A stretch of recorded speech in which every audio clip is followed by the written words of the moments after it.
Assalamualaikum warahmatullahi wabarakatuh. Saya di sini ingin mempresentasikan hasil diskusi dari kelompok saya mengenai sistem penjualan pada toko alat tulis kantor dan fotokopi. Bab 1. Pendahuluan umum. Salah satu contoh UMKM yaitu toko alat tulis dan fotokopi yang sudah banyak sekali di Indonesia. Usaha penggandaan dokumen atau yang lebih populer dengan istilah usaha fotokopi telah sejak lama ada di Indonesia. Menariknya, usaha ini berkembang dengan pesat dan terbilang tidak tergerus oleh kemajuan zaman atau inflasi lainnya. Maksud dan tujuan. Tujuan utama mendirikan toko alat tulis kantor dan fotokopi 99 sesuatu hal yang tidak bisa lepas dari kebutuhan manusia, seperti pelajar, kantoran, ataupun yang lainnya. Metode penelitian. A. Metode observasi, teknik pengumpulan data dengan cara pengamatan langsung pada objek yang diteliti. B. Wawancara. Metode ini dilakukan dengan mengadakan wawancara langsung dengan pihak yang bersangkutan. C. Studi pustaka. Metode ini dilakukan dengan cara membaca atau mempelajari buku-buku referensi yang berhubungan dengan masalah yang akan dibahas guna memperoleh landasan teori untuk keperluan menganalisa data. Ruang lingkup. Pada pembahasan ini terfokus pada 1. Penjualan alat tulis kantor di toko alat tulis kantor dan fotokopi 99. Melakukan jasa fotokopi kepada customer anak sekolah, mahasiswa, pekerja kantoran, dan masyarakat lainnya. Sistematika penulisan. Sistematika penulisan dalam tugas akhir ini disusun sebagai berikut. Bab 1 berisi pendahuluan umum, maksud dan tujuan, metode penelitian, ruang lingkup. Bab 2 berisi tentang landasan teori, konsep dasar sistem dan peratan pendukung. Bab 3 berisi tentang pembahasan umum, tujuan perusahaan, proses bisnis berjalan, diagram activity, spesifikasi sistem berjalan, spesifikasi sistem komputer, permasalahan pokok dan pemecahan masalah. Bab 4 penutup. Dalam bab ini berisi tentang kesimpulan dan saran. Dalam bab 5 daftar pustaka. Dalam bab ini berisi tentang referensi yang didapat di internet.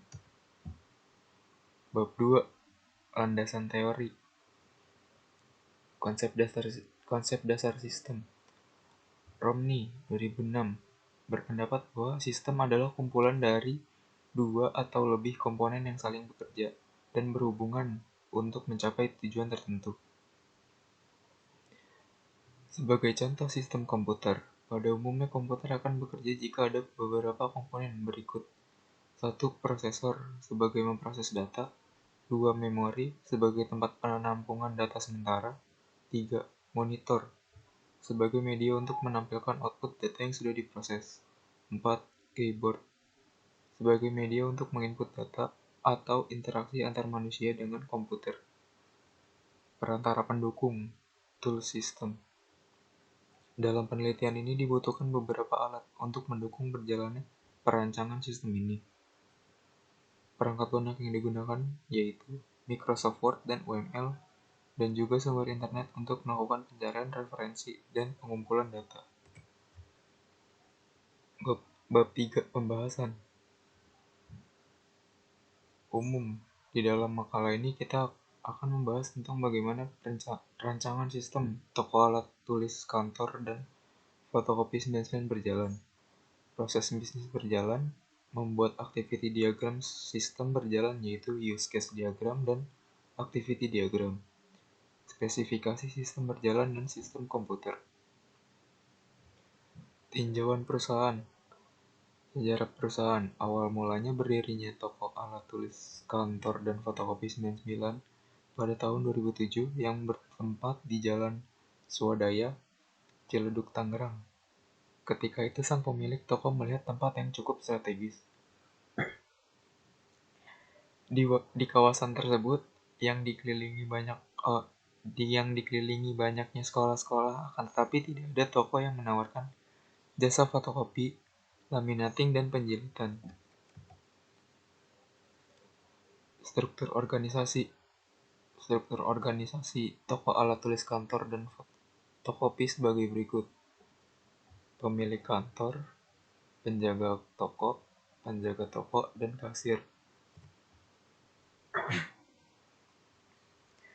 Proses bisnis berjalan. Prosedur sistem berjalan yang ada di toko fotokopi 99 ini ada 3, yaitu 1. Proses pemesanan barang. Setiap konsumen yang ingin membeli barang, konsumen datang ke bagian penjaga toko dan menanyakan stok yang ingin dipesan, masih ada atau tidak.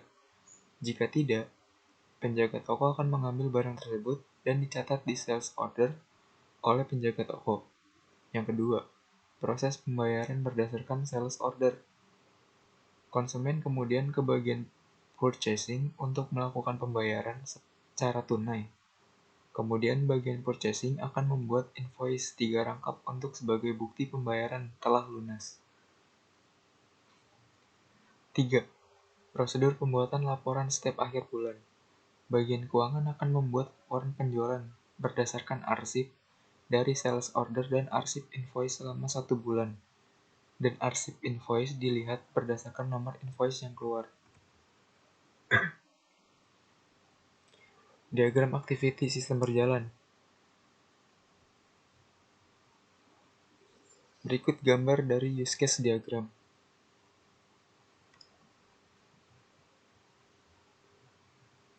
Customer mendatangi toko, membeli ATK fotokopi, mengambil catatan sales order, membayar biaya ke kasir, dan mengambil barang.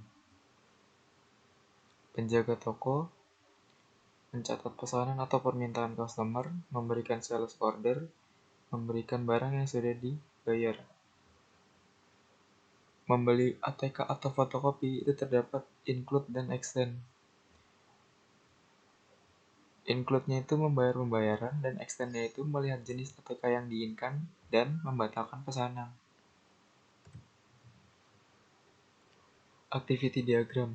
Diagram activity yang digunakan untuk memodelkan urutan aktivitas dalam suatu proses kegiatan penjualan barang pada toko alat tulis dan fotokopi 99 sebagai berikut. Customer mendatangi toko, kemudian memesan barang atau memfotokopi, kemudian penjaga toko akan mengecek barang yang dipesan atau memfotokopi. Setelah itu mengambil barang dan mencatat sales order. Kemudian kembali lagi ke customer mendapatkan barang dari kode pembayaran. Sehabis itu customer akan pergi ke kasir untuk melakukan pembayaran, membuat laporan penjualan berdasarkan arsip sales order. Spesifikasi sistem berjalan. Spesifikasi sistem berjalan merupakan pembahasan mengenai bentuk dari dokumen-dokumen sistem berjalan yang mempunyai pemahaman dalam proses pelayanan dan penjualan dalam toko alat tulis kantor dan fotokopi 99. Spesifikasi sistem berjalan tersebut terdiri dari dokumen masukan dan dokumen keluaran yang dilakukan dalam proses penjualan. Spesifikasi bentuk dokumen masukan. Nama data pesanan, fungsi sebagai bukti customer melakukan pesanan. Sumber penjaga toko. Tujuan pelanggan. Media kertas. Frekuensi setiap ada transaksi. Jumlah 1 rangkap. Format lampiran A1. Spesifikasi bentuk dokumen keluaran. Nama, laporan penjualan, fungsi sebagai laporan penjualan, sumber, kasir, tujuan, owner, media, kertas, frekuensi, setiap terjadi transaksi penjualan, jumlah, 1 rangkap, format, lampiran A2. Spesifikasi sistem komputer. Dalam laporan UAS ini, penulis menjelaskan mengenai penggunaan perangkat lunak software dan perangkat keras hardware yang akan digunakan dalam sistem berjalan. Umum, sistem komputer terdiri dari 3 komponen utama, yaitu perangkat keras hardware, perangkat lunak software, dan pemakainya brainware. Ketiga komponen ini saling mendukung satu sama lain agar sistem dapat berjalan dengan baik. Berikut ini penjelasan mengenai komponen-komponen yang ada di dalam sistem komputer. Perangkat lunak software. Spesifikasi perangkat lunak yang digunakan penulis. Yang penulis gunakan adalah 1. Sistem operasi Windows XP. 2. Paket program STAR UML. Perangkat keras hardware. Spesifikasi perangkat keras yang penulis gunakan adalah prosesor Intel 2 Core, memori 4 GB, hard disk 500 GB, monitor 14 LED display, disk drive CD or DVD, keyboard 102 key.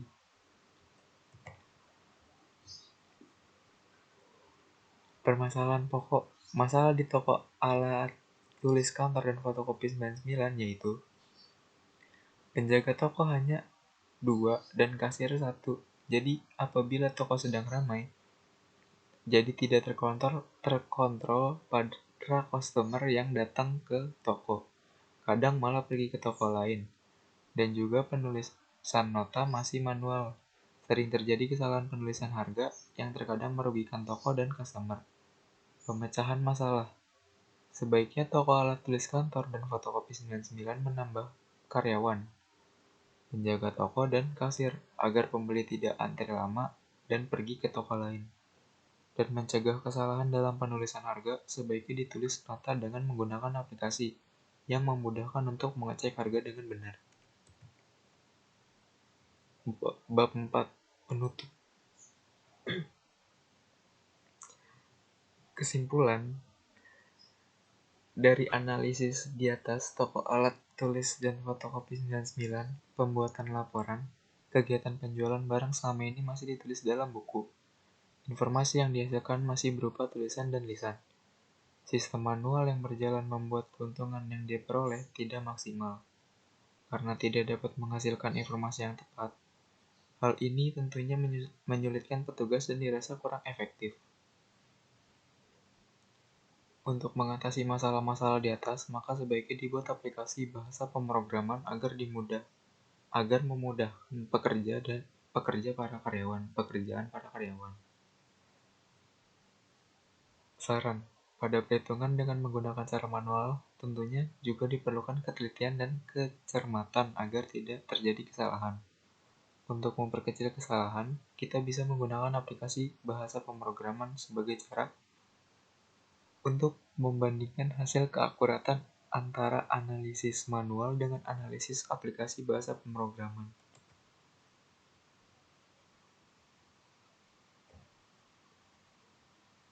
Sekian dari saya. Kurang lebihnya mohon maaf. Assalamualaikum.